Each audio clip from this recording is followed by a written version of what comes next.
Hi, everybody. Thank you for coming. We realize this is the late night crowd, so thank you. I'm Ellen Kuras, and I'm this year's chair of the cinematography branch of the Motion Picture Academy. And the rest of us who you'll come to know will introduce everybody here, but I just wanted to give you some insight as to why we decided to do this panel. And that is because we're a family of cinematographers. And we have the cinematographers branch in the Academy, and we have the American Society of Cinematographers in America, and then it's part of many societies of cinematography around the world. So we wanted to do something together because we said, let's do something together to show that we're one family.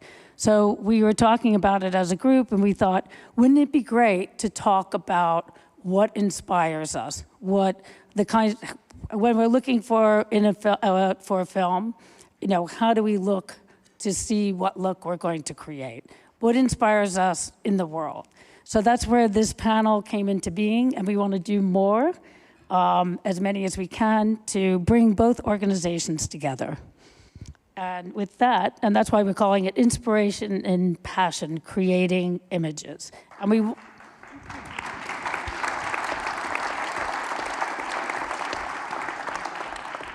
we also wanted to make it a round table, so it's more of a discussion because that's the way that we usually are talking, and that's what CAMERIMAGE is about. Yeah, we were hoping for less of an interrogation, which this is what this feels like. Even though this feels like there's more moderators than there are panelists. But I do want to introduce our first woman president of the ASC, Mandy. Mandy Walker, everybody. Hi. Thank you, Ellen. I was going to introduce the other moderators on our panel. Myself, I'm the president of the American Society of Cinematographers, also a member of the Academy, and Ellen, governor of the Academy Cinematographers branch and ASC member. Paul Cameron, also the governor of the Academy Cinematographers branch and ASC member, and Dion Beebe, governor of the Academy Cinematographers branch and ASC member as well. And tonight we have three cinematographers, who have come from different styles and talk about different genres and different experiences and different history in being cinematographers. And the first one is Phaedon Papamichael.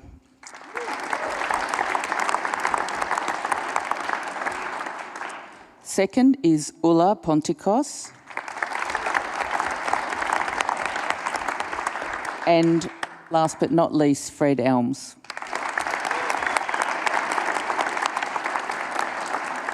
And I'm going to introduce Phaedon with a quick bio introduction. Phaedon is a cinematographer, independent film director who was born in Athens, Greece. He is a multiple award winner, a two-time Academy Award nominee, a two-time British Society of Cinematographers Award winner, as well as multiple BAFTA nominee. He's also a 6 times ASC and Golden Frog CAMERIMAGE nominee and won the President's Award here in Poland in 2005. His list of feature film credits include Unstrung Heroes, The $1 Million Hotel, Walk the Line, Pursuit of Happiness, The Ides of March, Sideways, Nebraska, The Descendants, and Chicago 7. He's worked with directors such as Diane Keaton, James Mangold, Alexander Payne, George Clooney, and Wim Wenders.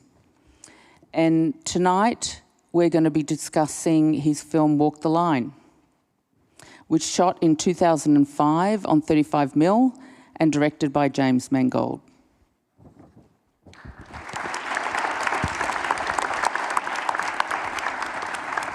So I'm going to start by asking you about the first time you read the script and if any inspiration came to you immediately.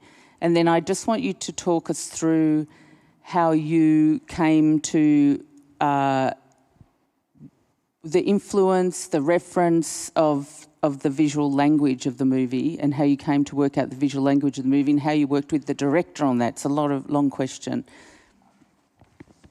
Okay, so it's about Walk the Line more specifically.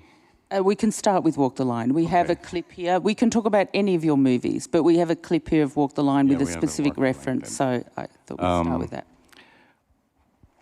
Yeah, well, I mean, Walk the Line, that was, I think, my third movie with Mangold. It was very much it was the first time I worked doing a music film, which we've done one again. And with Mangold, we've done, I don't really, I mean, with Jim, it's like his background is his father's a painter, my father's a painter. We're kind of the same generation. We like the same kind of cinema. He actually met him. I had just done the Wim Wenders movie, and so and Wim actually came to the set, and like so we clicked immediately. And then I thought of him. He's a complete filmmaker. He can function really well in the Hollywood system, but he's also like his origins are from Cal Arts and then Sundance. His first movie, Heavy. So I discovered this is somebody who is an actual auteur filmmaker, which, you know, my experience up to then really in America, because I kind of started not the conventional way from like smaller independent low budget movies. I mean, besides the Corman movies, but those are really their own genre. I kind of started with bigger Hollywood comedies and romantic comedies just because the directors I initially got going with were people like John Turteltaub, and we did Cool Runnings and While You Were Sleeping, and then, you know, I did America's Sweethearts and Patch Adams and movies like that. And that was not the direction I wanted to go. And at some point in that fairly early career ago, I gotta sort of get out of this. And of course it was great. I mean, I was happy that I'm working on big movies and getting fairly good pay. But that's not why I initially came to America, and that's why, you know, my influences were, of course, growing up in Europe, and were, you know, Nouvelle Vague and Antonioni and Godard and Wenders and Robbie Miller and all the cinematographers I admired were not the, you know, actually, well, and then, so this guy actually, my first set experience was on Killing of a Chinese Bookie, because my dad was the art director on it. And the first person I saw really on a Hollywood set was Fred. And he had a light meter, and it was at a strip club on Sunset Boulevard. And, you know, there were all these amazing, Ben Gazzar and all these amazing actors, but I was like focusing in on this guy who was very quiet, very focused, and taking light readings and lighting the stage. And I go, oh, that's what I want to do. I want to be like this guy. So that's, anyway, but, so then my career, you know, took a completely different route. I ended up in this very commercial Hollywood world. But then when I met Mangold, and he's really an exception, and not a lot of directors really that are filmmakers that actually also function really well in the Hollywood system, but Jim is one of those guys. So, and Walk the Line was, you know, before, I mean, he did the bigger movies like Logan, and we did Indiana Jones. So that very much was like making, I mean, Joaquin, of course, being the actor he is, and it was very much like a filmmaking that I enjoyed, and the inspiration was coming from the performances. And I always say, like, my inspiration mostly comes from actually from the actors and the performances, and then Joaquin performing the way he did was, you know, really inspiring, and Reese, and it was very free flow. I don't really know technically what to say, other than we just discovered that, you know, we need to be reactive and be able to adjust and improvise, and you know, but we learn. He's also a guy who doesn't like to preconceive too much. He hates when I say that. He goes, "Don't say that," because people think, you know, we don't do our work. But actually, what I like about the process of working with him is that we do not like. I mean, we make a shot list, but it's mostly for the first AD to know that we're gonna get these setups before lunch and these after lunch, you know. It's somebody that we look at the blocking, and Alexander Payne is similar. We just look at the blocking, and then we just kind of almost without discussion know what the setups are, and just sort of really react to what's happening and what's given to us. And I always say, you know, it's very good to not to be too structured going into it. I've also worked with really, really structured directors like Gore Verbinski, who's also visually very, you know, did Mouse Hunt and Weatherman, and, you know, he sits in pre-production, he draws like a frame for the entire movie. It's like he's sitting on his desk in pre-production, and then when he comes to the set, those 24 frames are actually exactly the ones we're gonna execute. Not one more, not one less. And I came from Walk the Line, I came straight from Weatherman, which, you know, I like the movie, but I felt like it's just painting by numbers. Like I didn't really enjoy it so much. I mean, I'm happy with the visuals because it's very controlled, and we would only shoot if it's overcast. And, you know, it gave you a lot of visual control, but I remember being, I guess I should talk to you people. I remember being really relieved and the freedom that, you know, I felt with Mangold, you know, like, and just doing rehearsals, and the freedom of that Joaquin had, and just, I mean, there were literally scenes where we knew, okay, this is a scene where he's gonna be upset, but we really had no idea what he's gonna do. And there's actually a scene in the movie where he is alone in the room, and then he kind of freaks out, and he goes and rips the sink off the wall, which was a sink that's been installed in that,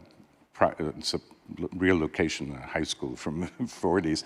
Yeah. And the plumbing comes apart, and like, and you know, it's just like one take. You have to be able to just react to it. It's David Luckenbach handheld. It's like Bob Hogg on focus, and then we do the take, and then he collapses back in his chair, and we all look at each other, and we go like, okay, I go to Bob, did you get it?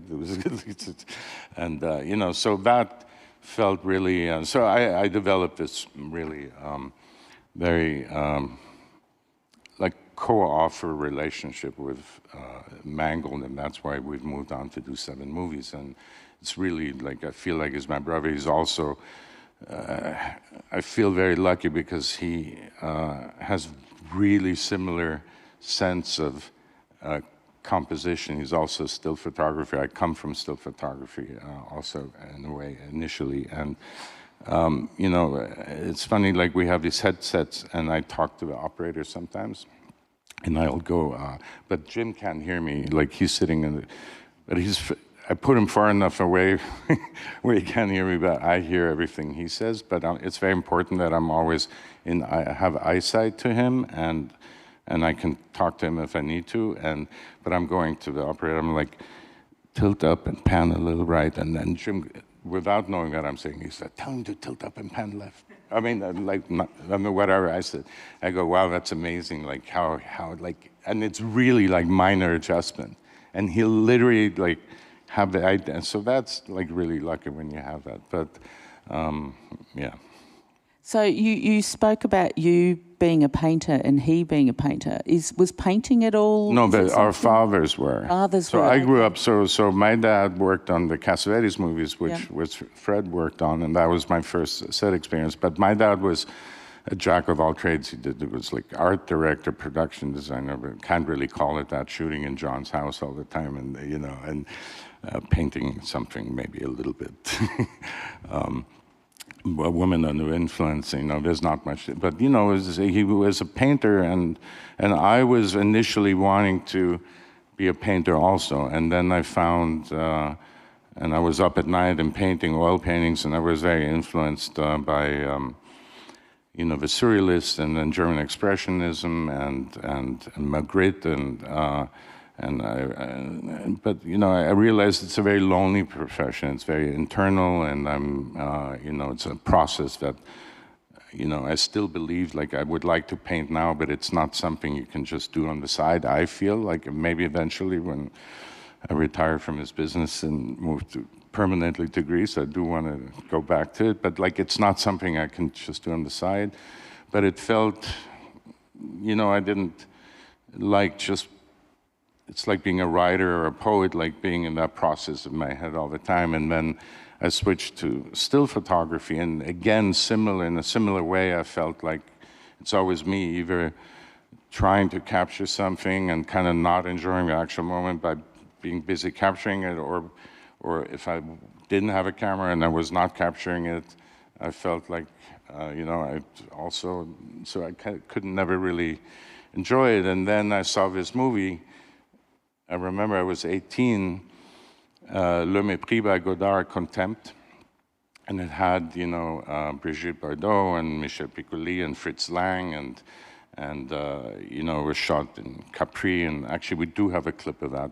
I mean, we could play it, but I saw that, and it was similar to the photography I was doing at the time as an 18-year-old. It was sort of very graphic, and it was Technicolor, and you know, I was using Ektachrome and Kodachrome, and it was always textured and primary colors, and I did graphic things with sky and buildings, and I go, wow, it's kind of like the photography, but also there's movement.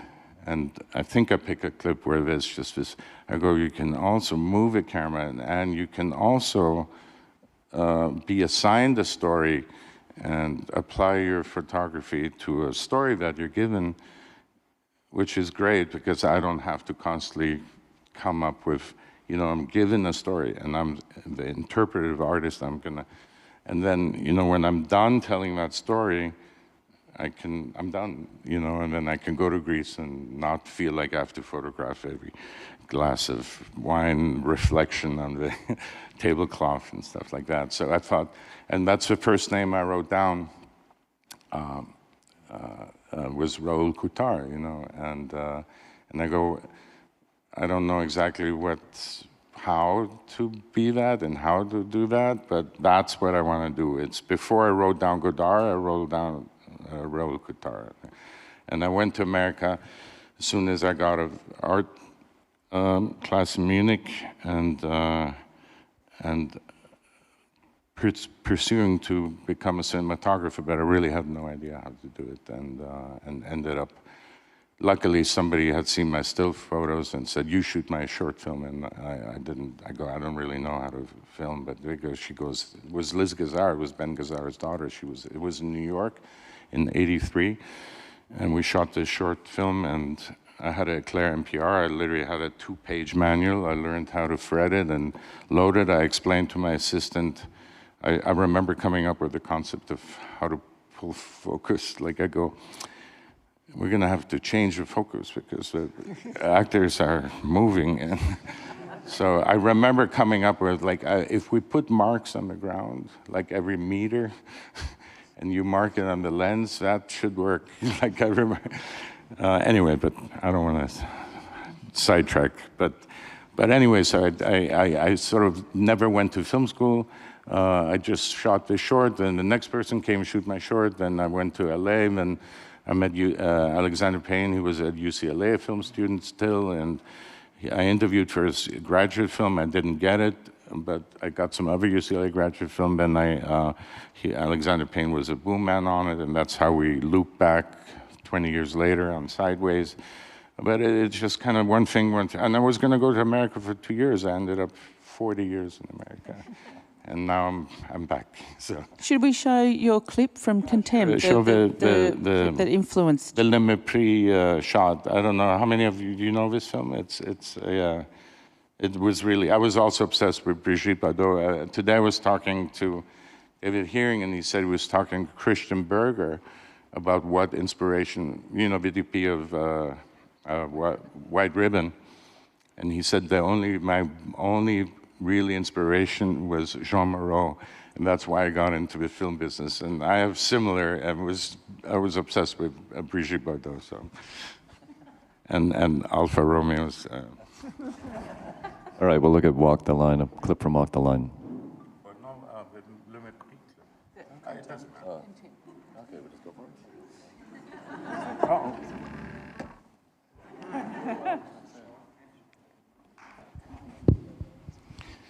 Yeah. Anyway, I mean, I also have a still or some stills from artwork, but there's like a De Chirico, which I used to go in Munich. There was the Lehmbach House. It has an amazing exhibition of Die Brücke and the German expressionists. But and anyway, like that's Magritte. I was very influenced sort of by Magritte paintings, and then there's, I think we have the Chirico, which kind of, that's Kirchner, which I loved. I mean, I saw some, I mean, these are all things that are like just embedded in our heads since we're very young, and how do they really resurface when we tell stories and tell movies? But I know that all that art that I went and loved as a teenager, like it pops up. Like, I mean, if you look at this, it kind of looks like this thing from, and not that I didn't have a pre, but it's all these, the shadows and the graphics and the colors and those were sort of influences. And then what else do I have? Then of course Hopper. So when I did $1 Million Hotel with Inventors, we never talked about anything. Like, I was like, oh great, I'm gonna get to work with them, and now I'm gonna have this whole new communication with the director that, American Friend and Alice in the Cities, and we never talked about framing or about lighting or anything. But I had grown up like influenced so much by Robbie Miller and the work that I totally knew his aesthetics and his. And Donata, his wife, is a great photographer. She goes, I've never seen them like that. He's never like come and look for a camera and never. But I also knew like he would.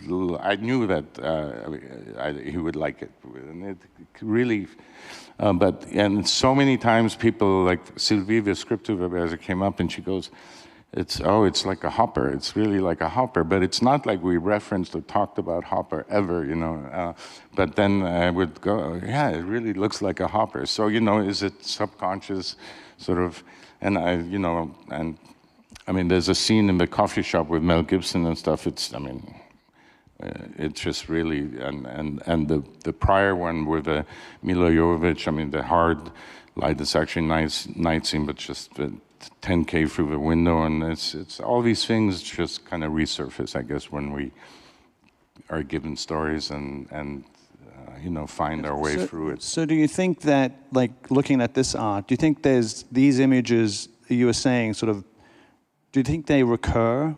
Is there sort of, it feels like there's artwork that we see at some point and they just become an influence on our work going forward. I certainly feel that a lot, that I keep going back to certain artists or photographers. Yeah, and without us being conscious of it really in pre-production, I mean, but I know like I have influences from my what I was exposed to, in my life, and but also sitting in Italy in a certain restaurant, or like observing, sitting in an overlit fluorescent gas station cafe. I mean, all these things. The other day I was driving the car in Vancouver, and I was looking at just the light patterns, like it was raining and sort of on the seat in front of me, like, and then I was thinking, oh, on Daddio, I kind of tried to do stuff like that, and I filmed myself with the iPhone just looking at the patterns. But it's not like I'm researching how to do my next night interior, but like it looked really cool, and I started filming myself and the raindrops on the glass roof, and and then it's somewhere, it's gonna come back at some point. So, we're a sum of everything we experience since we're born. I mean, you can probably go way back. I mean, I remember. Smells from the city in Athens when I was a kid, of the bakery and like all these things. I'm going to say actually the sense of smell is your strongest memory, but I definitely have images and it's not just that, it's like winds or temperatures, and like I remember coming because I grew up in Munich, getting off a plane in Athens at the airport, which was by the sea. I mean, it really influenced me, and it really led probably to a lot of ways I interpreted things and my lifestyle, life choices. I was also wanting to be, like I said, a designer and a painter, and it was the whole thing leading to becoming a filmmaker was because I wanted to travel. It was more a lifestyle choice, not so much I feel my calling as a cinematographer. It was the full package of life and adventure and collaborating with other people. But I think I should stop and not. There's so many people here, so.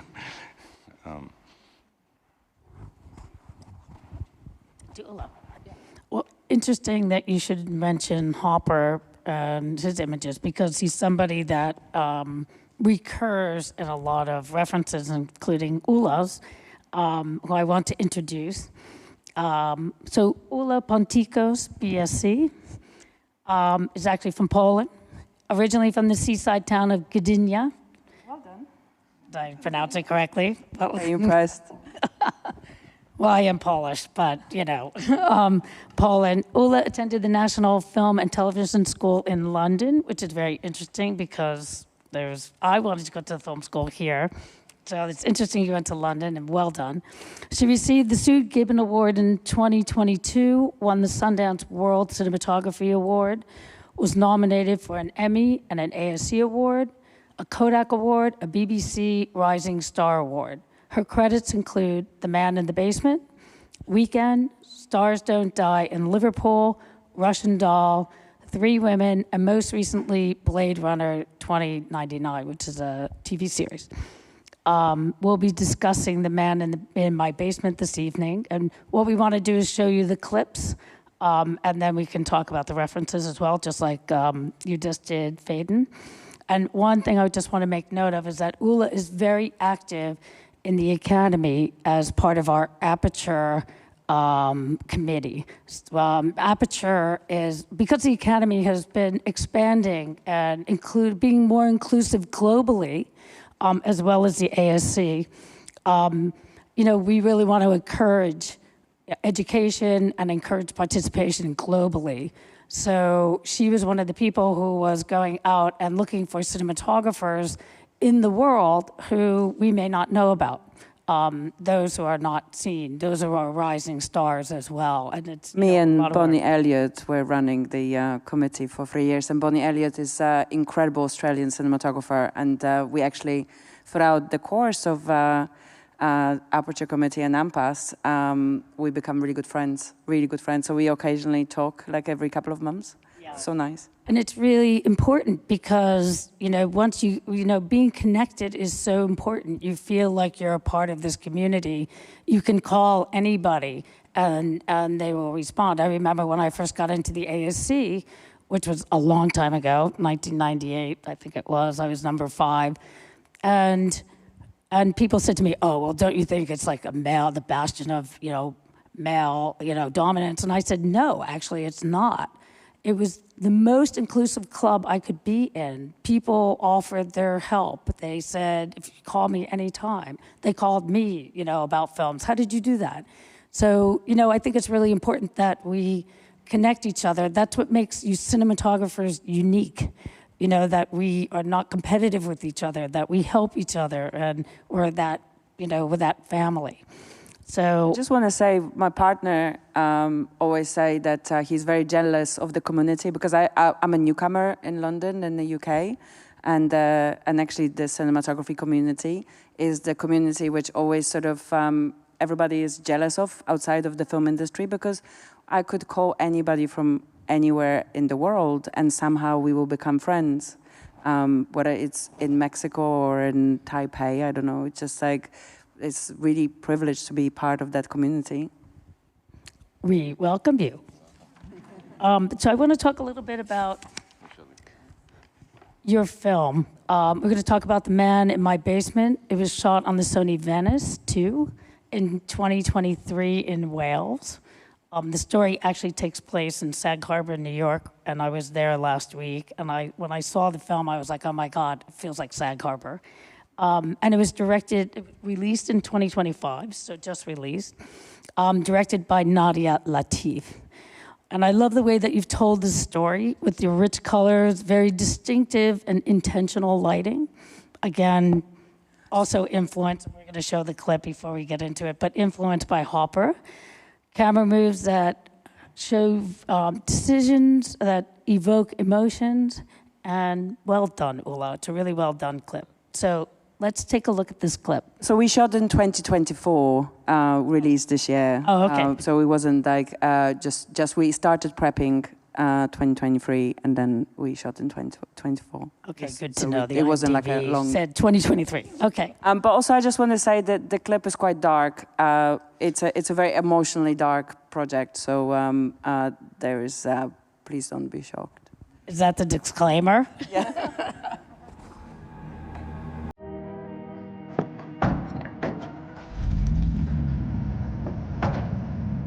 Wow.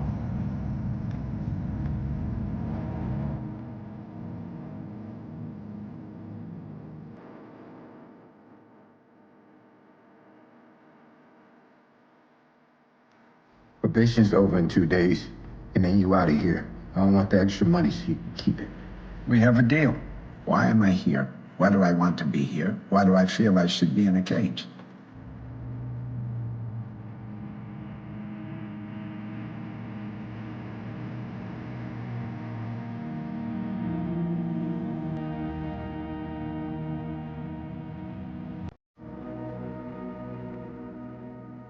And that's where the disclaimer comes from.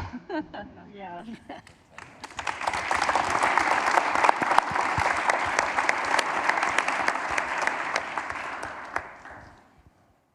So we see Rembrandt, we see Edward Hopper, we see Lynette Yadom, who is a painter, an African painter. I think she's English. She's right? British, English? Ghanaian, Lynette Yadom Boyache. And actually, she was the reason why Nadia Latif, who's the director of The Man in My Basement, and I bonded together.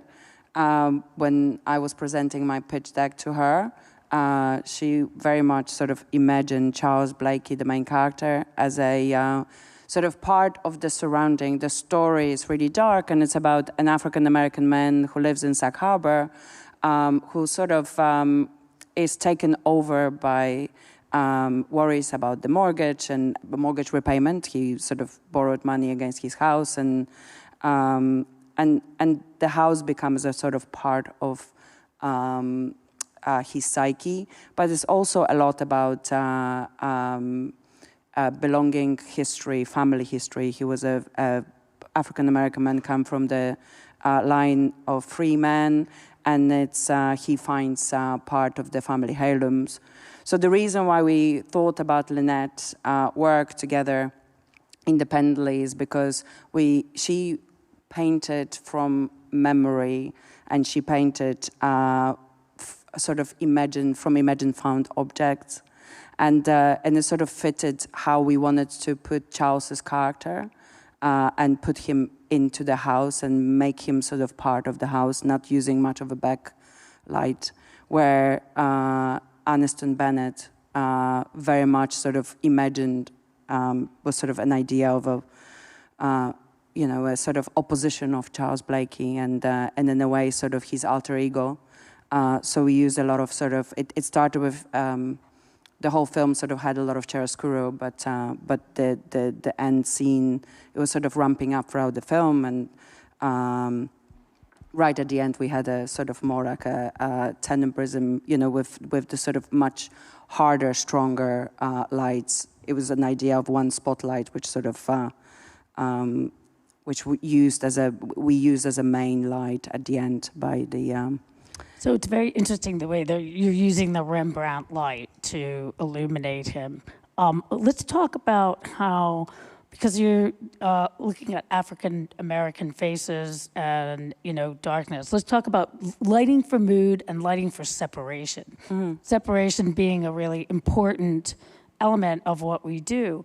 And when I saw the film, it was softer blacks than we see up on this screen. This looks a little bit I think more the top crunchy. one was good. This Yeah, it one looks was more crunchy unusable. on this monitor, That's right. why you didn't so see you can anything. see the shadow in the areas of darkness, and you can also see the separation. So talk about that, because that's always a concern. You know, when you're trying to make sure that people don't melt into the background. Yeah, I mean, obviously, it's really important that I mean, it's a two-way thing, because you need to build, especially with our film, the house is a part of the story. So we lit the house, and it, you know, I realized when I watched the film with the audience first time after a while of post-producing it, that because the house had a character, every scene had a different sense of lighting. So we used, you know, the house had its own sort of sensibility. It sort of, you see it in the daylight, where Charles Blakey is sort of keeping himself away from people, and it's sort of, you know, he presented it to somebody else, so there is a lot of light. So we built this whole idea of a lighting mood, but also it's important to see in actors. So we were building the sort of, with Catherine Eder, the designer, we were building the look of making sure that we can separate the actors and bring the right mood to the story, to the scene, very well each done. scene. Yes, and evoking a certain kind of mood. So let's back up a little bit and just talk about the first time that you read the script. Whenever we read the script for the first time, it's really important, because you start formulating ideas before the director comes in, right? So tell me a little bit about that process. When you read the script, what were you thinking, and did you gravitate towards those images, or was that coming out of the conversations with Nadia? So the way normally how I prep, I listen to the director, and obviously, especially when it's writer-director, and Nadia have written this script herself. It's based on a book by Walter Mosley. I listen to the director and sort of try to imagine, but try to listen and try to imagine of what they're trying to tell me. But I obviously have my own ideas. And actually, interestingly enough, there was a little tale which Nadia says that the part, actually the petrol station, the gas station, is John Register, who I really love. I used that petrol station as a reference for the pitch deck when I was trying to pitch myself for Nadia to hire me. And Nadia said it at some interview recently, saying, oh, you know, we repainted the film in the grade because, for example, the petrol station never meant to be green and now is green. And actually, I looked back at the pitch deck, and that reference was always my reference in my head. And it was quite interesting to see how gently I was actually steering my idea, and I did not realize that was the case. You know, I'm quite interested in that idea of a pitch deck. You know, that so you've read the script, and you're coming in for the meeting, and so is that your process normally? No. Okay. I hate doing it. Yes. I do. I mean, normally, the ideal way, I'd like to listen to the director, make the mood board based on our discussions, and then prepare from there. But unfortunately, for the younger generation of filmmakers, it is required to do the pitch decks as a part of our promoting ourselves and getting the jobs. Nadia actually had no interest in my pitch deck, by the way. Yeah, because I haven't heard of. I mean, I know production designers and art directors. I mean, I've heard of, but like I've never heard of a DP having or doing. I think it's quite interesting. Yeah. But strangely, all the jobs I got are the jobs where actually it didn't matter that I made the pitch deck. You know, the majority of the projects. It's something which I sort of do, but I prefer to listen to people, have a meeting, and then send the interpretation afterwards. Mm-hmm. And there's also some directors that will pitch their deck to you straight off, won't they? Like they have like an idea of the visuals of the film, or have reference of how they want the film to look, or say it's going to be like this genre, or it's going to be, this is a film that I love, that I feel is relevant. And then others will say, I'm going to start from scratch, or others will say, oh, you have that idea, I have this idea. So it's always like a different, as Faden was saying, all directors are different in terms of how they work with you on the look of the film and the visual language of the film. And then there's the art directors and the costume designers and the makeup and the visual effect. There's everybody then comes in, but it's always a very different process, I think, on every movie. Actually, Ula, I was going to say it would be great to hear. We're going to look at a clip from Russian Doll that Ula shot. So this actually came from a different set of circumstances, how you booked the job. So I think that's another interesting. So actually, when I got Russian Doll, it was a season 2. My agent pitched me the project, and obviously I was aware of a season 1, but I was thinking, why would I do something which already had an established look? And then I had a meeting with Natasha Leon and Alex Bueno for the second season, but they haven't sent me the script. It was just a meeting. And actually, I had a couple of times when it happened to me, and I really like it because you get to know people's personality. And Natasha was pitching me her project and the idea, and she was telling me about this time and how time disappears and how it becomes granular. And I listened to her and listened to her. And I thought, oh, this is really interesting, because this reminds me of the book I'm currently reading by Carlo Rovelli, which was about theoretical physics, called In Order of Time. And it transpired that was the very book which she based the whole season on. And then also, not only theoretical physics, but she also asked us to read Douglas Hofstadter, I'm a Strange Loop, which then becomes sort of like aside from a lot of visual sort of references, but it becomes sort of a mental stimulation for creating visuals. And the clip which I chose is sort of like a loose interpretations of those 2 books. All right, we'll look at it.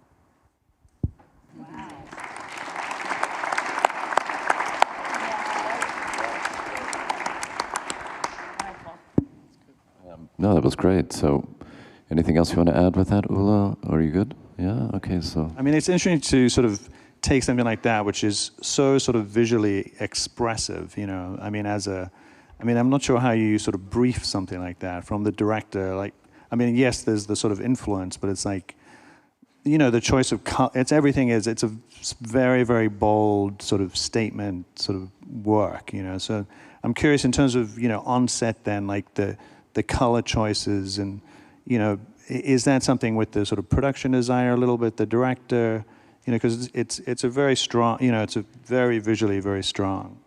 So I'm a Strange Loop, Douglas Hofstadter book.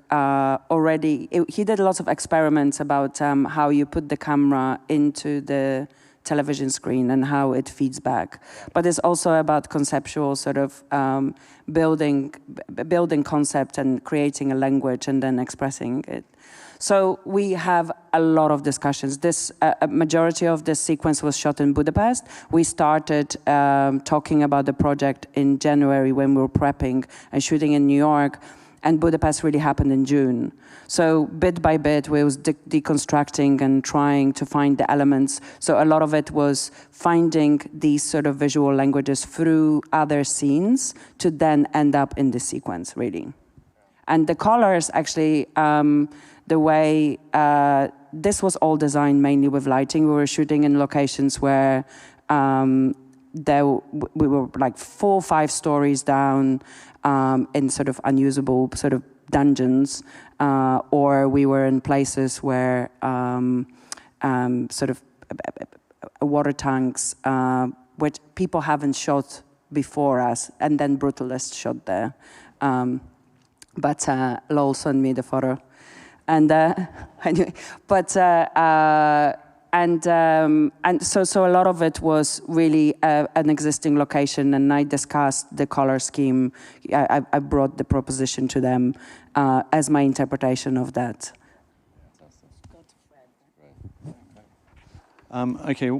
Yes, thank you, Ulla. So Fred Elms, it's my pleasure to introduce him. You know, I feel like Fred has been messing with our collective subconscious for a long time. You know, he's obviously his work, you know, the directors include, you know, Ang Lee, John Cassavetes, Jim Jarmusch, of course, the incomparable David Lynch. You know, his movies, The Ice Storm, Night on Earth, The Dead Don't Die, Eraserhead, Wild at Heart, and of course, Blue Velvet. You know, Fred, you know, it's interesting.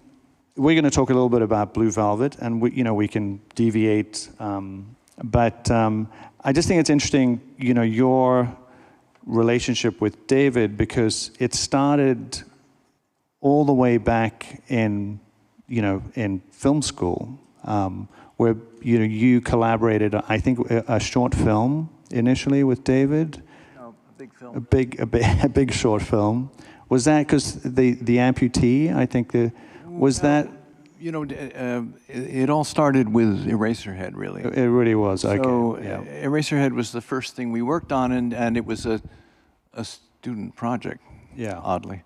Yeah. But the AFI really was supporting David in helping him create his vision, mostly by leaving us alone. David, you know, wasn't really communicative, and every once in a while he had to show them some footage, but pretty much they left us be for, you know, 3 or 4 years. So was that the period? Was it that long? Well, in the end, it was about that time. Yeah, wow. It was a big student project, and you know, a fellow named Herb Cardwell was a cinematographer that David had worked with before. Herb started the film. It became clear how long it was going to take, and Herb had to get a real job, and I was just another starving student. So David and I were really at the AFI in Los Angeles together, you know, making Eraserhead in Beverly Hills, of all places, which is where the AFI was then. And that was my initiation to working with David. I saw a couple shots of dailies, and then I kind of took over and started to shoot this, you know, very intense black and white movie. Yes, very intense. But I will then, because we're going to talk a little bit about Blue Velvet. I'm curious, sort of years later, to be then working with David on what is a pretty, you know, sizable Hollywood movie with this sort of same director that you've gone through the experience of Eraserhead. Did you feel there was a sort of evolution to that relationship, or he came with a similar? No, there was a real evolution. So because we worked so long on Eraserhead and went through that whole post-production process of effects and printing it and so on and so forth, you know, we had built this relationship. We lived a couple blocks from each other, right, you know, near the school. So we had that going for us. He became successful pretty early and went off and did The Elephant Man in London, of course, and then worked on Dune. I mean, he did a whole version of Dune, you know, in Mexico City, and I went to work with him there doing second unit. So I did many visual effects and you know, for six months worth of second unit in Mexico City. So we had this ongoing relationship and really saw eye to eye in many ways. Blue Velvet was a story that David had for years in the back of his head, and he just sort of brought it to life after Dune. And we'd already done some of the prep for it because he described the small town. You know, he knew what it looked like. He knew what the underbelly of the town looked like. The structure of the story is, it starts in kind of a sunny world, and then it descends. And I think we're gonna start with that clip. Yeah. Okay, so this is the beginning.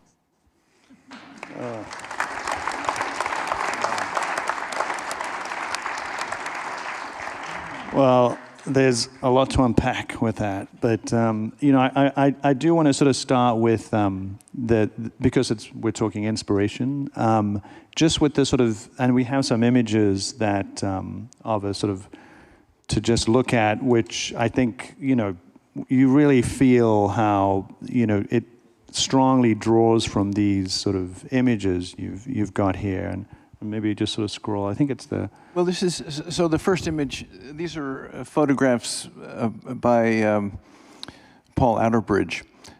And he was a photographer who did commercial photography in the 30s, 40s, into the 50s.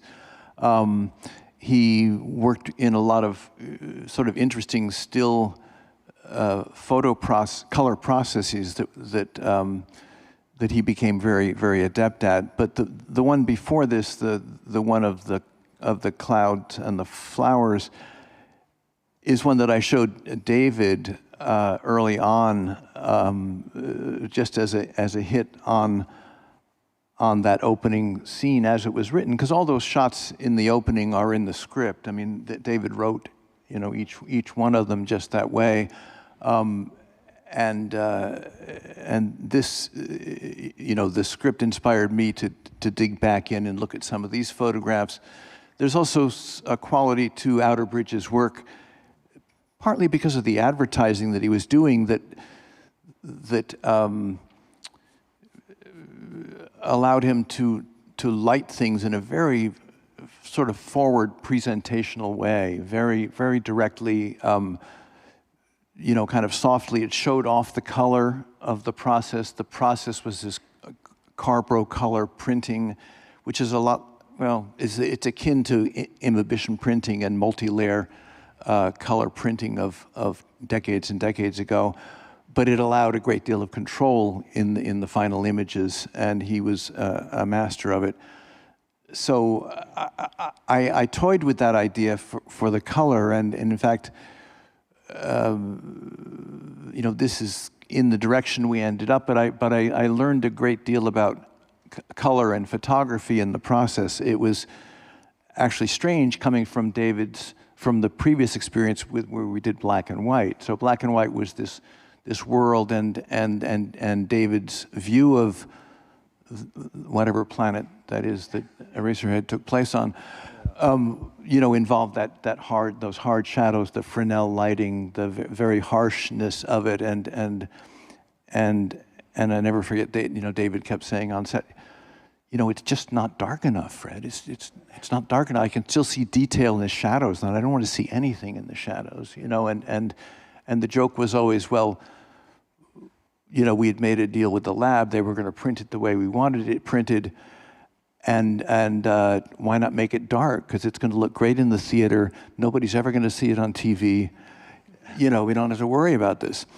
And then, you know, 5 or 6 years later, we're trying to dig out the detail in the shadows to make the video look decent, you know.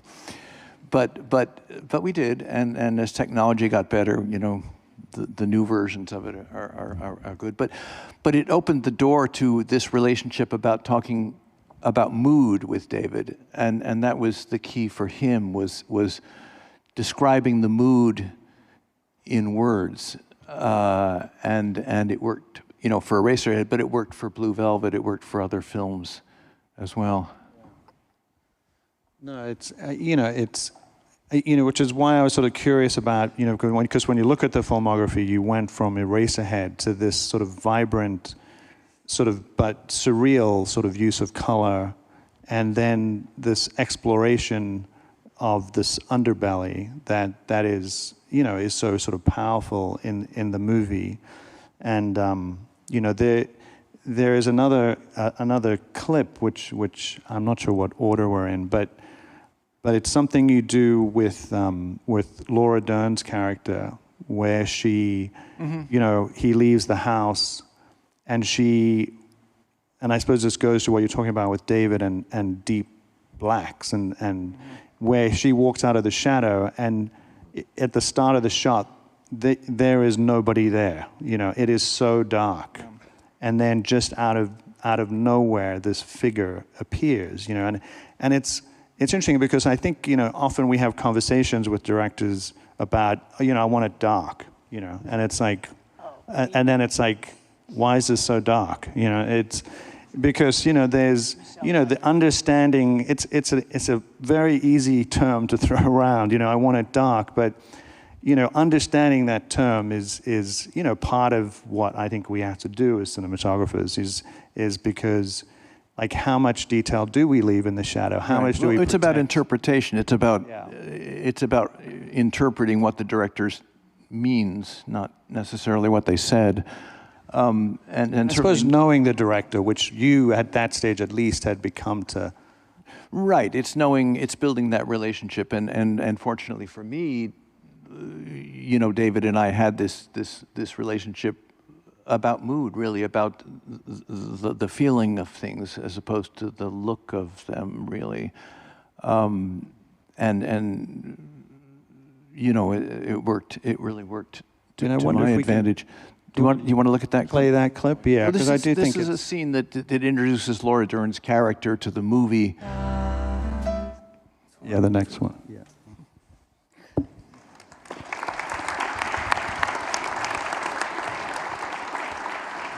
So it's a mystery there for a few minutes at least. Yeah.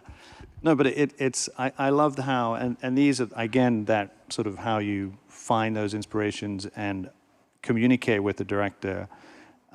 Because something like that, you know, feeds that sort of the undercurrent of the movie, you know, of this emerging from the shadow, of these deep shadows. And I think, you know, it becomes sort of quite a consistent theme in how that movie is sort of. Yeah, those are the things that, yeah, we talk about as a cinematographer-director conversation. But, you know, we've all spoken a little bit about where these things come from, and I mean, they come from your life experience, as Fedlin said. You know, they come from everything you've stored, all the museum visits you've had in your life, and how that one, whoever, Rembrandt, Degas painting is burned into your brain. Something about seeing it real, as opposed to a book, for instance, seeing it real and present only a foot and a half from your face. Those colors mean more. Those colors do something more. Those textures, however the painter conveyed that feeling, that emotional feeling, stays with us, I think, on some level. And it's certainly not just painting, but it is photography. I mean, I studied at school in Rochester, studied still photography for many years, and you know, carry a lot of that with me. I think that another influence for me, I mean, in the broadest sense, was I kind of put myself through film school as a projectionist. That was my sort of night job. And it allowed me to see films that I wouldn't have been exposed to. So films of Antonioni and Fellini and, you know, Ingmar Bergman, you know, were really, really formative in my upbringing, and I watched them, you know, make that move from black and white photography to color photography, all about the same time they did it. And it was kind of a revelation to start to look at how they handled it, how they made those scenes, those movies work, their next generation of movies work with color now instead of just black and white. It was an education that I think stayed with me. And you mentioned, for instance, working with John Cassavetes. I was, you know, fortunate to meet him pretty early on in my career, and during the period of Eraserhead, we had to stop occasionally for David to raise financing or whatever, and for me to get a job that paid money. And so the Killing of a Chinese Bookie was a feature film that I shot in a downtime on Eraserhead. I just said, David, I need a job, and incidentally, I'm taking the crew with me on this job. But working with John Cassavetes was a whole new experience, and there's a filmmaker who, was a maverick and made the films the way he wanted to make them. He couldn't do it any other way. And I'd grown up on his films. I'd grown up on Shadows and Faces and those kind of grainy black and white films. And I loved the sense of reality that he was portraying in the style that he had, how real it was, how real things were on set. To watch, I was on set for a little bit of Woman Under the Influence, and to watch John Cassavetes direct Jenna Rollins, was just a little miracle happening in front of me. And I think that those things, as part of my learning, part of my upbringing, stay with me as much as the paintings do. It's really powerful to see someone do that in front of you, and then see the movie and see how it worked.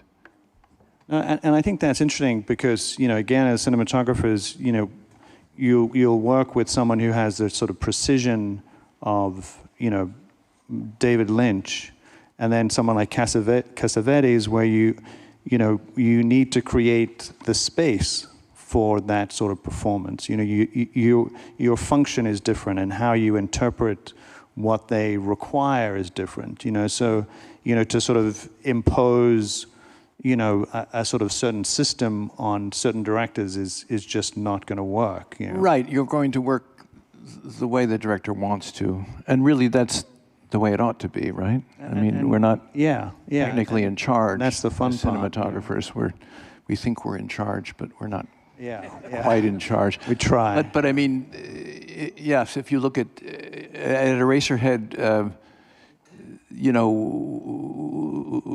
I remember early on in Eraserhead that we were setting a shot, and I'd done the lighting and everything was in place, and I moved the prop over just a little bit on the table, and David stopped and looked at me and, you moved. We don't move the props. So it kind of went right back where it was, and the composition was changed a little.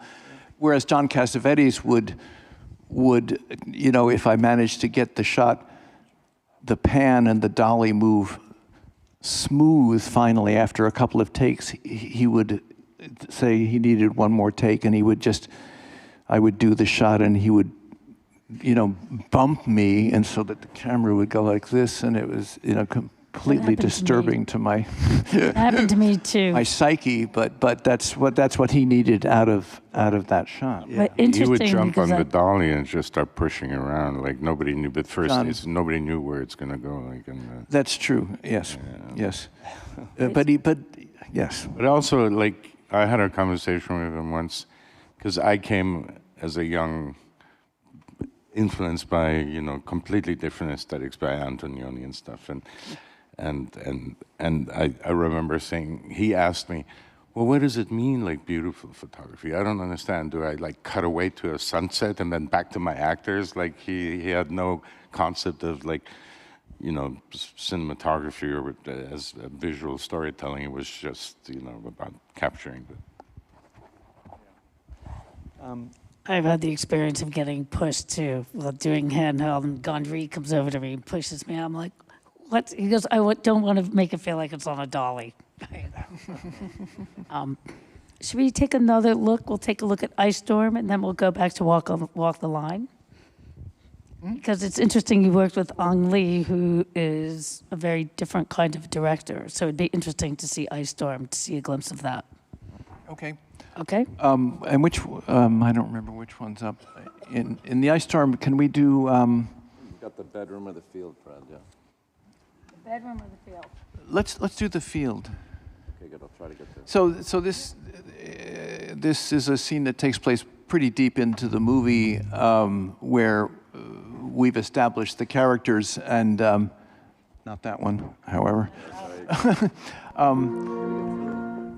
With Ang Lee, we can keep this one up for a second, was to capture the feeling of the early 70s in the United States on the East Coast, in a little town of New Canaan, Connecticut.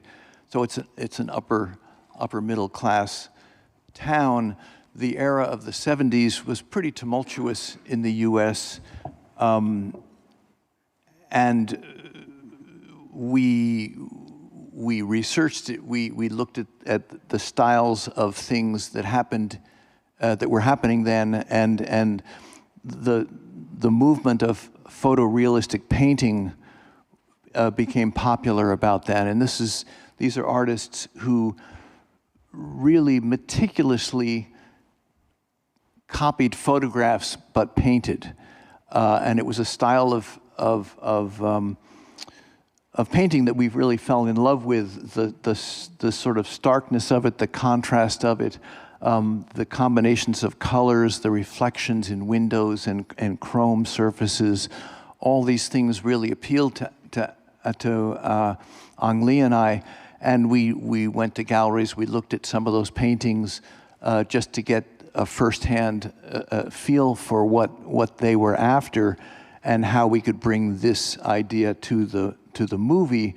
And really, when I analyze it, along with Mark Friedberg, who was our production designer, we learned that kind of taking things out of frame, simplifying, was half the battle. If we could make the frames more stark and play on that contrast, you know, it really helped the feeling that we were looking for.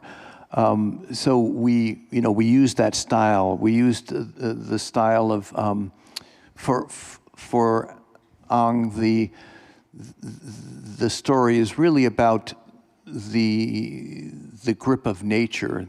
How you know, humans are weak in the face of nature taking control of a situation, because clearly the humans were not doing a good job of it. And this is all part of the original story, but these paintings were kind of the jumping off point for us in many ways. Yeah, no, it's sort of it's got the complexity of life, but it's sort of stripped back. You know, it has the sort of graphic sort of quality to it. But I will say, looking at that clip, you know, I still feel the dark underbelly in the work, you know, and so, you know, and from that movie too, I feel like there is this sort of subtext to that movie that is a little bit, yes, the sort of coming storm, but there's a sort of an underlying sort of tension. And that was, I mean, that was important for me to bring that feeling to the film, because I felt that in the story, I felt that in the book when I read it, that undercurrent of the humans are going to pay for their behavior, their misbehavior, you know, became one of the themes that the director was really, you know, committed to. And for instance, the ice, the whole subject of ice in the movie was very, very important to him. It couldn't be ice of color. It had to be ice of, you know, clearness, of crystalline, you know, nature. And unfortunately for us, the plan to shoot it in the fall didn't work out, and the financing was changed, and now we're shooting in the spring.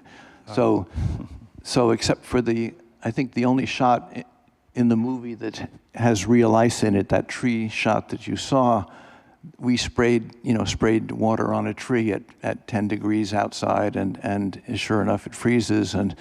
But everything else in the movie that looks like ice is hair gel. hair gel is really a good, in case you need to substitute do this. for ice. Yeah. So we built plastic icicles. We did everything. We did our best to make it clear and crystalline, and the hair gel sprayed everywhere seemed to work. And the other thing that I learned, I think, is, the reason the young man is wearing this orange jacket is just because we wanted that color contrast in frame. We wanted to see where he was. We wanted to see him separate. We wanted to be able to concentrate on his wonder at that moment, and have it presented clearly. And I think that I learned on Blue Velvet too, because it's not just a matter of finding a blue color that's right, or Dorothy's red lipstick that's right. It's having them both in frame at the same time.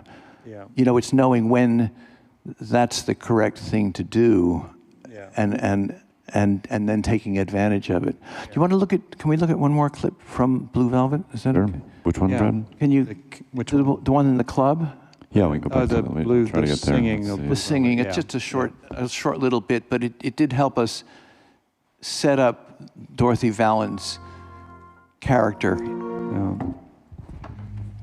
Or the candy-colored clown, of course, is also one of my favorites. Oh my God.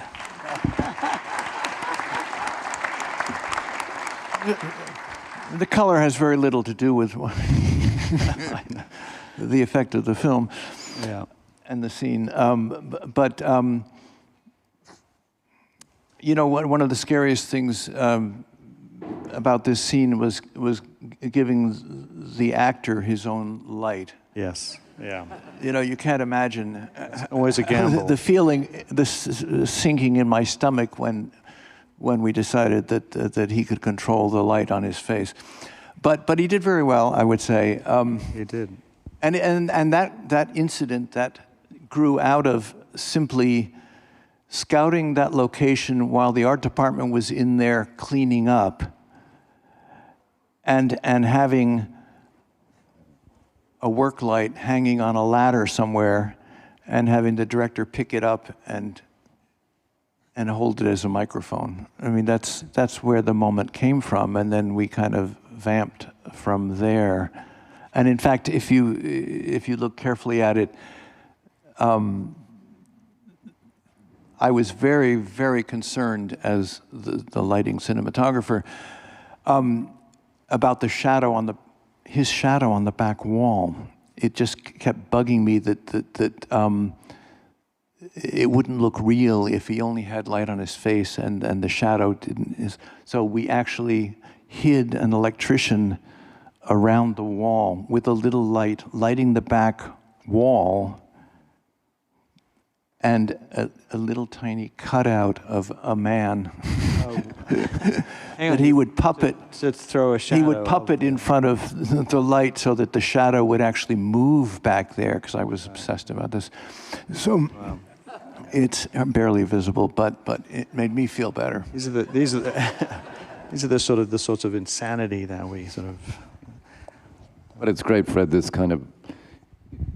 intuitive kind of moving into props and light, and just kind of this intuition to create feeling, as you mentioned before, is just this kind of very exceptional process I think we all have, and it's even in the ice storm sequence is just fascinating. This kind of selection of shots of the electric wires going off and tapping him out and him sliding down. It's just such a unique selection. So I was very curious to kind of just how much with David was kind of laid out in a lot of these sequences, how much do you kind of move into what you're feeling and kind of moving into yourself? Well, it's a very squishy area, isn't it? It really is. I think something we all experience is you do the prep and you think for a couple of months about the details of a scene or the feeling of one moment in the film and how you're going to capture it correctly, and then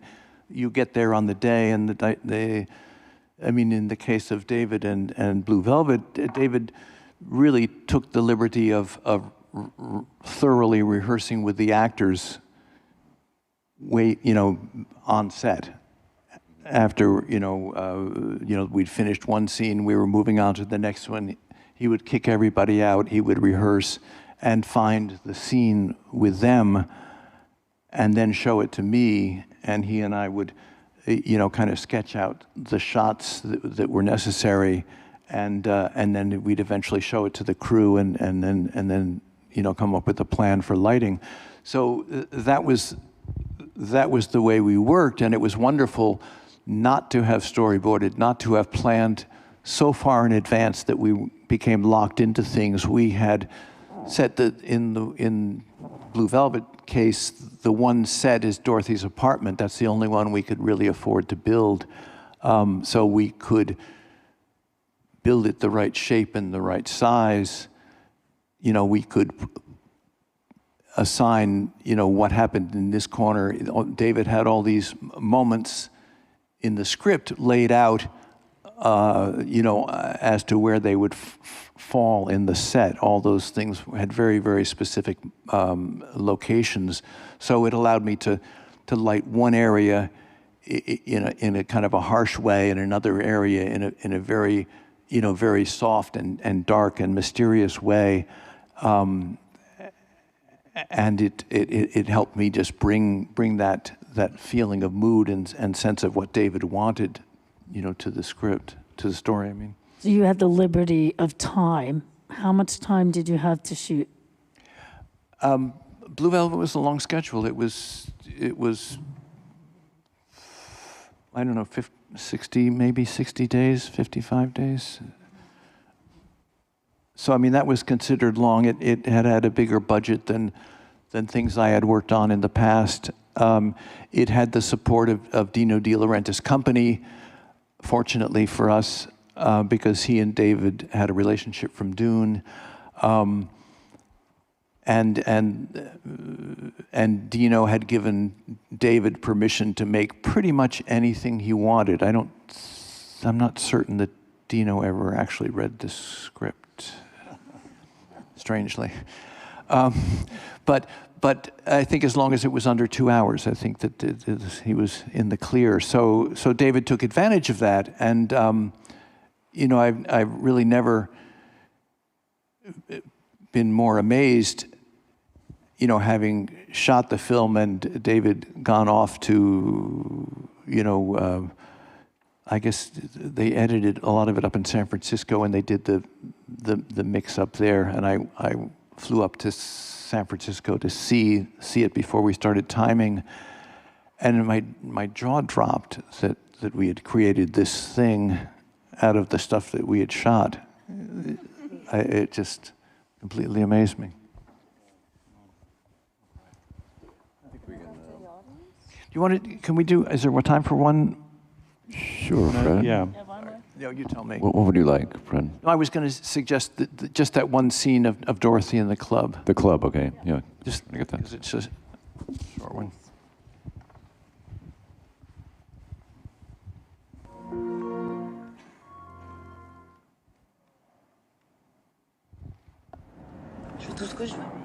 There's also Eggleston in that work. Mm-hmm. It's horrible too.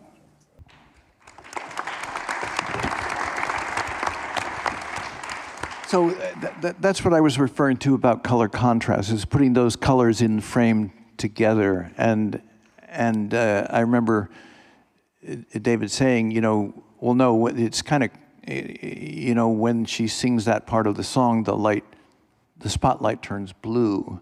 So I put a couple of gels on the light, and he said, no, really, really blue.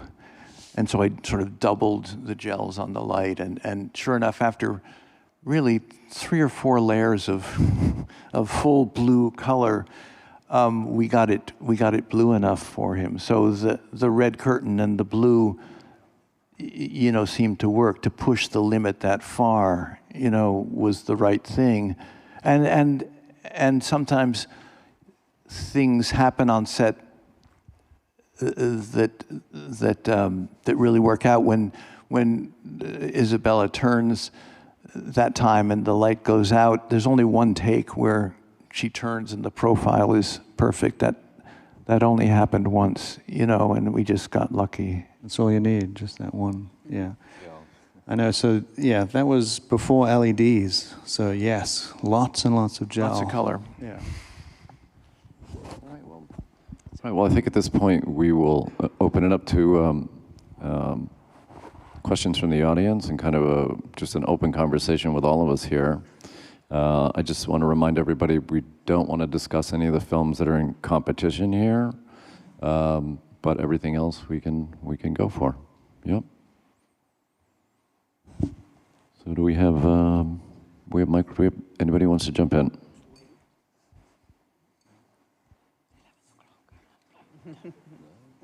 Sort of heard enough. Oh, we got a question up top there. Thanks. Yeah.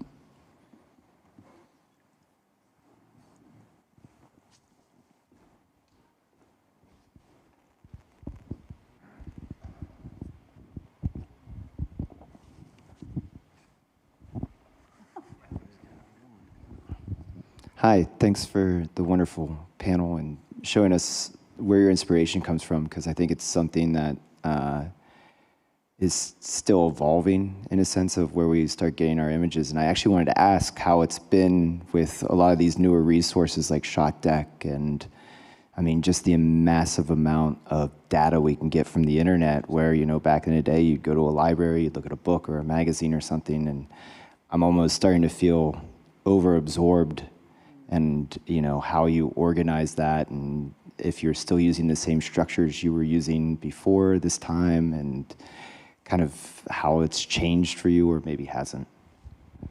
I feel like we should be asking you guys that, because it's like, because yeah, it really I think for a lot of us, you know, I mean, maybe Ulla is the sort of representative here, it might be, you know, because I think we were sort of referencing things back in the day, you know, so there was sort of certain artwork that would sort of stick with us and you would carry with you as a reference point. But yeah, now there is so much to choose from. You know, would you say, Ulla? I mean, when you, for example, your Shot Deck for your movie, were you pulling from images, from art? I mean, clearly from art, but so the way how I like to work.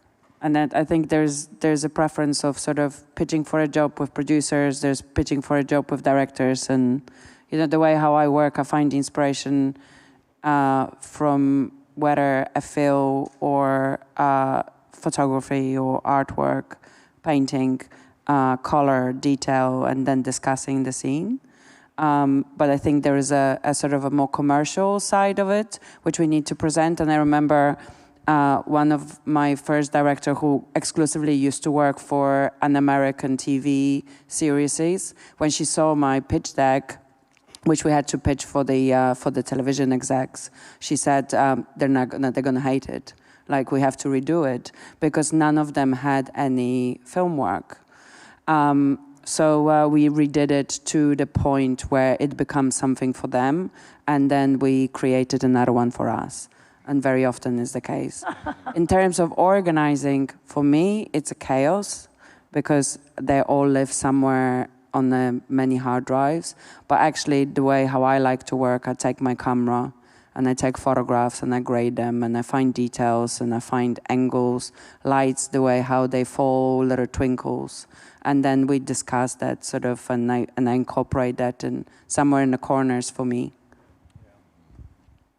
Now I will say I'm seeing some AI-generated sort of images as influence, you know, as a way to sort of try and look for the feel and the look of it, you know, which, you know, is again, you know, a sort of fascinating approach, you know, but you know, where you're sort of, you know, basically texting in a description of what you want and then potentially utilizing an AI-generated inspiration.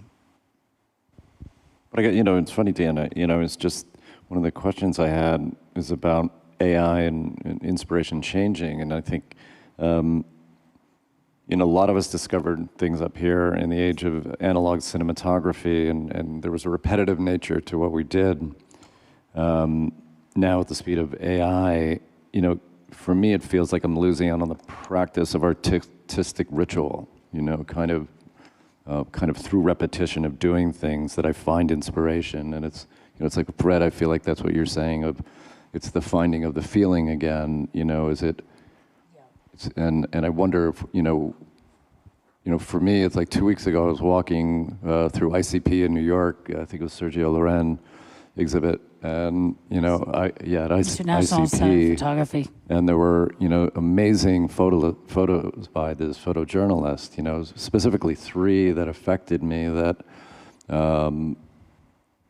you know aren't going to leave my consciousness. You know, yeah, do I go on shot deck? Do I do a bit of pitch decks and things? Yeah, but I mix it with walking the halls, you know, and I think that's the true, you know, true inspiration. Yeah, and I think you can't underestimate communicating, as Fred was saying, communicating an idea and a feeling in your pitch of what you're trying to, or what you want to do with the with the script. I think, yes, we do tend to lean on visual references a lot, but you know, I think speaking from your heart about how the script sort of affects you or how you feel about it is also very relevant. And I think when you're, you know, talking with a director, I think that is something, you know, sort of that goes a bit beyond just a sort of a visual reference, you know.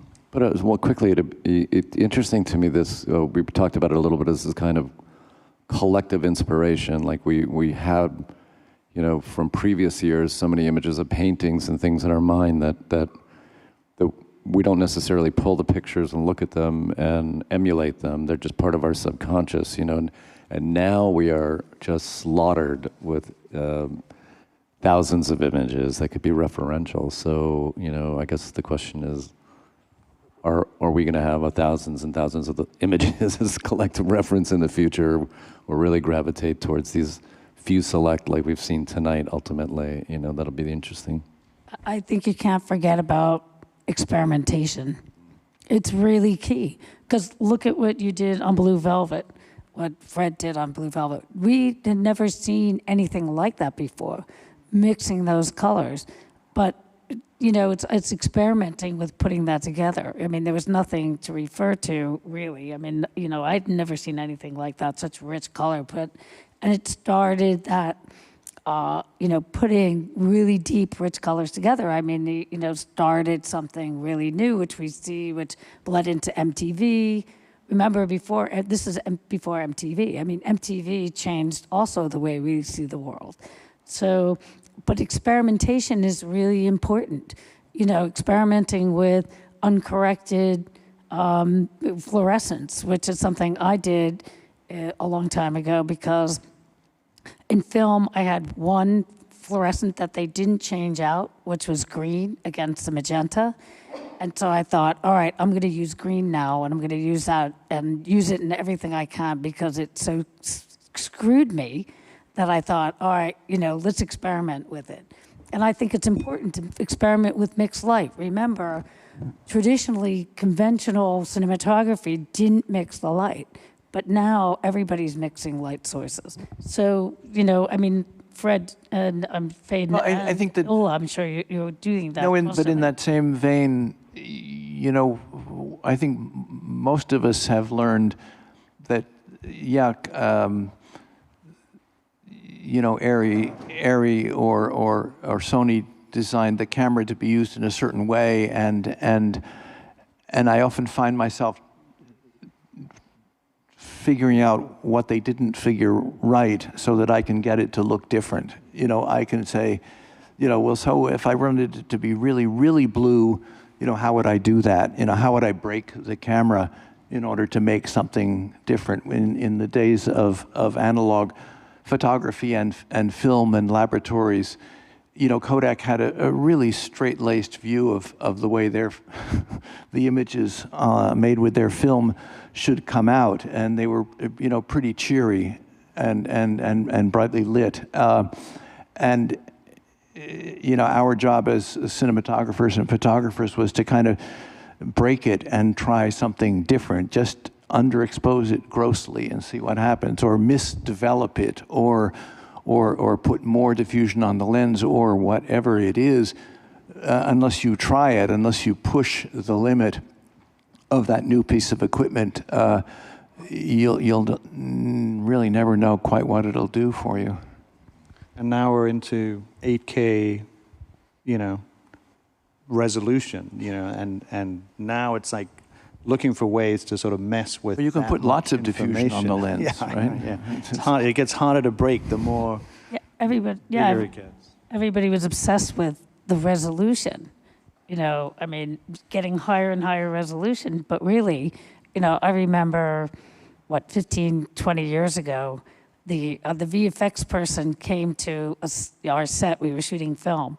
And he says, oh, I have this still camera that has 12 megabytes.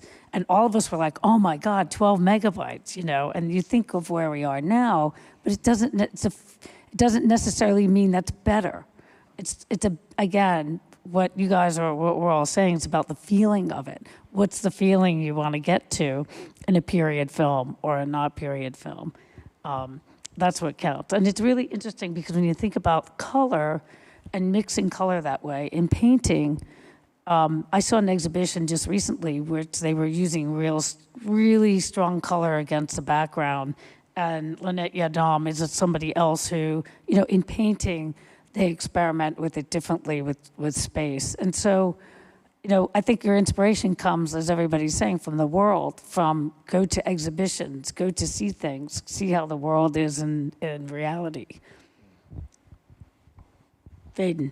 Yeah, but it is true that now, I was just saying earlier today in the panel, how it's become so much easier really to, not having to go, okay, give me a single in that light and add a quarter CTO. And now I'm sitting there at my camera with, my slider and my DMX dimmer board, and I'm changing the Kelvin on the camera. Like you said, if I wanted more blue, I'm like, okay, go 2700 Kelvin on the camera. Sometimes I go 9,000, and I'm constantly experimenting and looking with, pushing extremes and mixed colors and mixed light, and then, the lights, I'm always calling out the color temperature, go 4,000 on this, go 5,600 on that light, and, I look at it all, and it's just, the process, it's given us a lot of freedom to really just be much more, it's just you can accomplish it so much quicker with so much labor intensive. Like I remember walking from light to light and color temp meters and, and what you said about the tubes, I remember, I was on the set of Barfly with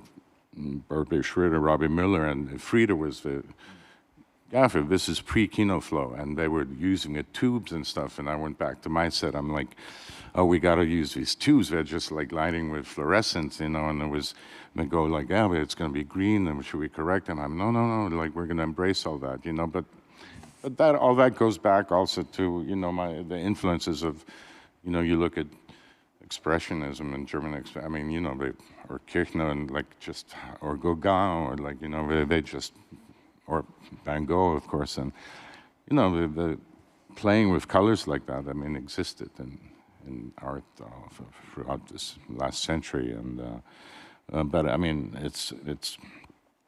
it's great how we have the liberty to accomplish it easily because the lights have, the RGB. It's like we didn't have, you'd have to go get the flame red gel. We don't have it on the truck. Okay, triple up the full CTO, to try and get it. Now you can just literally go through the whole spectrum and really discover things like, oh, I'm going to give him a full red backlight, and her hair is going to glow red. That was, and you can look at it, you can play with it, and it gives you a lot of freedom now. So I do think, this technology is enabling us, it's giving us a bigger palette of things to execute quickly, and it was not so time and labor intensive. Right, do we have any other questions out here? Yeah.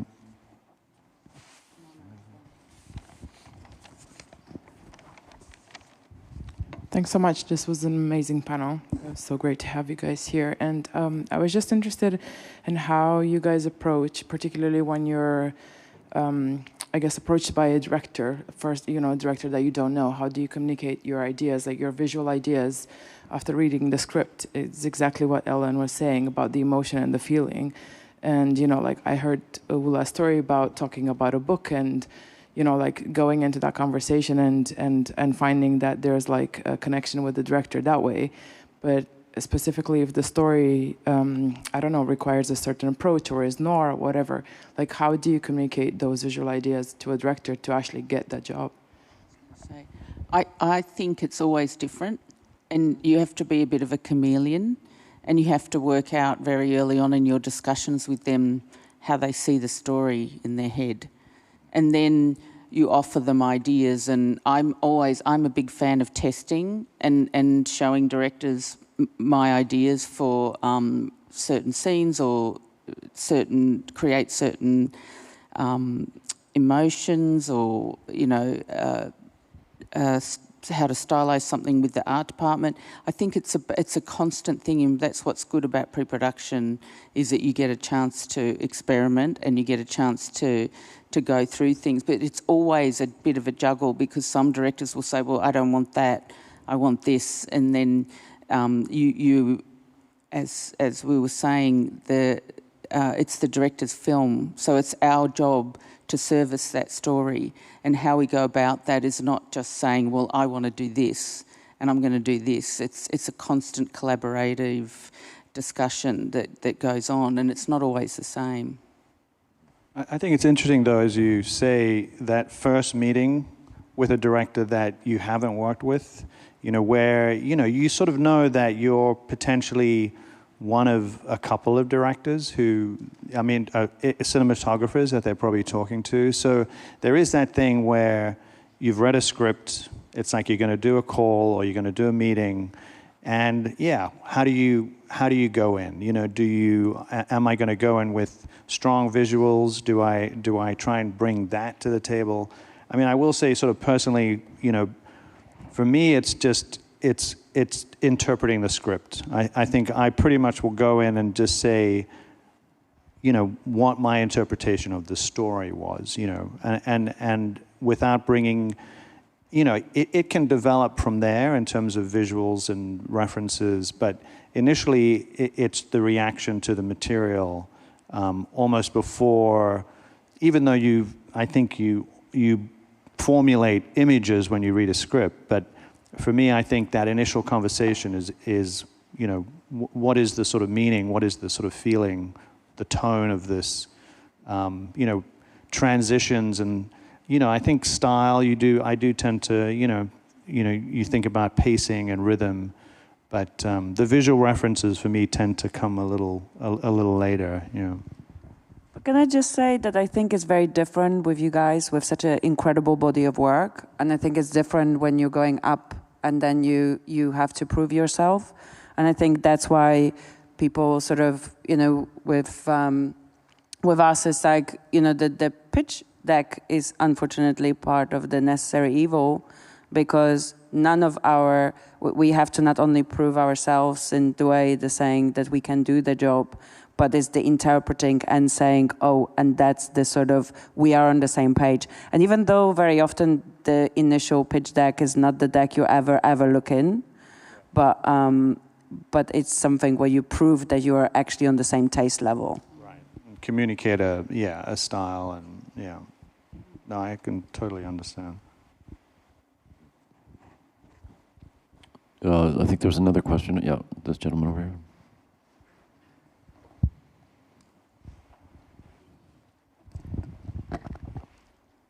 Hello, thank you for a great panel. Might be a big question, but I'm studying cinematography, and my question is how, from shooting a couple of short films and smaller project, how do you like take it to the next level and like shoot your first full-length feature film, and also how second question is, how do you think, has it become harder to succeed nowadays than it was back in the days? Or what is your view on that? Ulla, do you want to do that one though? I remember when I was in that situation, I had just finished film school, and I think the times are different. I think it was my first feature film I've done in 2011, and we did it for £100,000, and it was one of the smallest feature film I think I've ever shot, £90,000, and. But it was such a beautiful script. The film was called Weekend. It's by Andrew Haigh, and it actually ended up winning in South by Southwest the Audience Award, which was sort of a bit like a. But I remember there was like an anxiety of, first of all, how am I going to do the feature film? Like, how am I going to actually spend? We shot it in 19 days or 18 days. How am I going to spend 19 days with concentrating so hard on the script? I remember thinking about that. And also I was thinking about it, what is going to be my first feature film? And I think I was lucky to do enough shorts. And I had a short at Sundance, which I directed and shot. I took a 16mm camera to Xinjiang, and I shot a documentary, which got shown at Sundance, which then get me to meet the director, Martina Amati, which then the short won BAFTA. And from that, you're sort of within a public view that when it come, and I did a few other shorts, which did okay, that when it came down to this feature film, it was like a sort of marriage, you know, it was the right thing. But I was getting a lot of other projects, feature films, which I didn't actually choose because I wanted to be my first feature, the one I love. I mean, I think it's important that you try and hook up with, as a cinematographer, you want to try to find your partner, your director, that, you know, you can tell many kind of different stories, but you find somebody who has the same taste, is interested in the same kind of movies, and you'll never really do it without a director. So, I mean, I also got lucky and found directors that, you know, we had similar sensibilities, and if you find them, stick with those, and, you know, hopefully they'll move from a short film to a feature film, and hopefully they'll take you. But it's important to find your group of people that, you know, pursuing sort of similar things that you love and you want to do in your work. And remember, you can do a lot with a little. And my first feature, I'd never shot a feature before, and I'd never shot anything in black and white. We basically only had 10 days to shoot. The budget was, I don't know, $15,000, $20,000, and everybody got paid $100. The PAs, everybody across the board. We didn't have enough money for a dolly. We only had a doorway dolly. So when we had to do an overhead shot, the grip built a mountain of apple boxes and put them all together, and I climbed up to the top to look over. This is film, this is 1990. And I look over and I couldn't see through the viewfinder because it was my camera, it was an Arri SR2. I didn't have an extension viewfinder, I couldn't afford it. And this is before we had video taps. So everybody put their money together to have someone run up the street to get an extension viewfinder. We got the extension viewfinder. And I basically, the biggest light I had was one 5K. I basically had 4 baby juniors. I only had 2 juniors, and I had babies, 1Ks, and a bunch of tweenies, and, you know, didn't really have very much. But it really was great because it taught me you had to do a lot with a little. And that's where the inspiration comes from. So I looked at this film, Joan of Arc by Carl Dreyer, and that was my guide. And I thought, okay, simple, this is how I'm gonna do it. And we didn't even have money for walls of a set. At one point, we were using paper. And I mean, that's just so little. But when you think about it, you know, you can do a lot with a little. You just have to think simply in how you're gonna do that. So it's a good lesson, and it taught me a lesson for my whole career. that, you know, you think, oh, I don't have a truck, I don't have this, I don't have that. But you can do amazing things with a Super 8 camera. And we all saw what David did simply, you know, and they're really funny films, but they're films and they work. And so you can do a lot with a little. So that's my advice. And I think I'm just going to add something simple. Tony, I did a couple films with Tony Scott, and there was two things he said: be interested and be interesting, right? And the interested part is to be kind of obsessed with everything out there in the you know, artistically, and the science and technology. And then the other one is, you know, be interesting is, you know, knowledge, you know, gaining as much knowledge as you can about the stories that you want to be involved with, you know, like Ula's talking about reading books on you know, neurophysics, and it got her a job, you know, it's this path of commitment and discipline that I think everybody up here, you know, that's why we're doing what we do. I will say your first film will be probably your hardest, the least amount of money and the least experienced crew. And it's also going to be one of your most important, so good, all the best. Can I just say my first feature film was the easiest film I've ever done. Yeah, it was. Good. All right, we're going to the end there. We have a couple more questions, and that'll probably be 2 or 3, so we'll try to answer quickly here. Hi, hello. Thank you, all of you, for being here. Your body of work is outstanding, and it's an honor to be in the room, same like as you guys. I have a question, because we spoke across now how important it is to find a director that you link with and that you work with, because rightfully so, I think the quality of our work gets judged according to the narrative, so the script and the directing. But I wanted to ask you, do you believe that film can be shot well and have a good cinematography even though the narrative could be weak? Because like lately I've been hearing this things that's like a very well shot film, but the narrative isn't so weak. But then again, what we think is that can the cinematography be considered good if it didn't help elevate the narrative? So what is your stance on this? I always say, thank you. I mean, you're unlucky if you do like your best work on a movie that's not good, because it ultimately is kind of meaningless. I mean, I've seen stunningly beautiful movies that I just disconnected emotionally and walked out of. So, and it's, I mean, you get lucky if you happen to, you know, the visuals and everything are the strongest, and it's also a really great movie. That's what you're hoping for. But I do think it's just photography alone, and I don't want to name examples, but I have some, just can't really save a movie, you know. It doesn't work that way.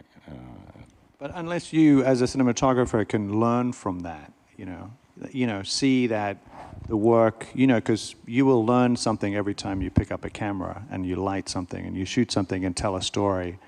And the truth is, getting it right is not easy, you know. And, you know, I think a lot of movies don't work, you know, a lot of movies. Well, and getting it right is a little nebulous, right? It's is right for who, you know? I mean, it has to be right for you as well as the director. But I think that, you know, what I learned along the way is I think you're starting out and you tend to have some insecurities, and perhaps you overcompensate by lying during the interviews in order to get the job, which is really important. You have to get the job, and we've all done that. But I think that at a certain point, you learn that relationship with the director is so important, and honesty is really a great policy in this. And if you have that interview and there's this gut feeling that you just are not going to get along, that it's not, maybe it's the story for you, but it's not the director for you, or not right now at least, that at some point you're going to, you know, back away from that relationship and not take that job. You will do, I'm convinced you will do your best work if you are happy in the situation and you have the rapport that you dream of with the director. But it's very hard when we meet directors. I mean, we're interviewing the director the same way they are, and it's very hard really to judge somebody on the meeting or on some talks about visuals, because they ultimately reveal really who they are on set. So, but that's why I'd like to work with directors I worked with before, so I know what I'm getting, and they might have some shortcomings, like this guy has visual strengths, this guy. But going back to what your question was about choosing, so there's some scripts, I mean, that's the first base of, you know, deciding to pursue something, but often I have like a script, and then it might be not the strongest thing, but I know in combination with this director, it's gonna work. And it also works vice versa, where I have a script that I think is very strong, and then knowing who's gonna direct it, I'm like, I don't think that's a good match for this material, you know? So those are the two factors, but script kind of comes first, and then almost immediately, you know, director, and then cast also, you know? So those are the things you used to consider, but ultimately, the director, like you say, is if you don't have a good relationship with him, that's just going to be torture throughout the shoot. So, and you can't always know, you know, you might have really productive pre-production, all the references in your agreement with everything, and then on a set that just, it's a different, they talk a different language, you know, they get scared, they have anxieties, they have time pressure, and they just don't function the way they imagined they would. Yeah. Great. All right, I think we're gonna. I'm sorry. I think we're gonna have to close it up. I'm gonna tell you, we're having a reception upstairs near the restaurant there in the outside cafe area. I want to thank everybody for coming, especially Fred, Baden, and Ula, and our moderators here.